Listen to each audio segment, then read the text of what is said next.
আজকের এই কাজটা কমপ্লিট হলো, অনেকটাই কাজ। আমি আপনাদের একটা জানলা দেখাচ্ছি। এটা হচ্ছে 2 ট্রাক পাল্লা হয়েছে, কালার অ্যালুমিনিয়াম, আর হচ্ছে ইচিং গ্লাস, আসল etching glass, no company glass, only etching glass. এই যে ডিজাইনটা হয়েছে।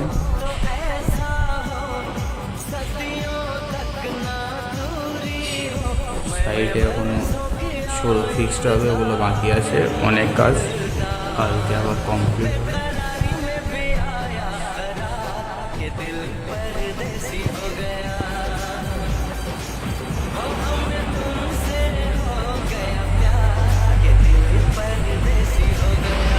এই যে এরকম আরও আছে প্রচুর, আমি আপনাদেরকে দেখাতে পারছি না, ভিডিও অনেক বড় হয়ে যাবে।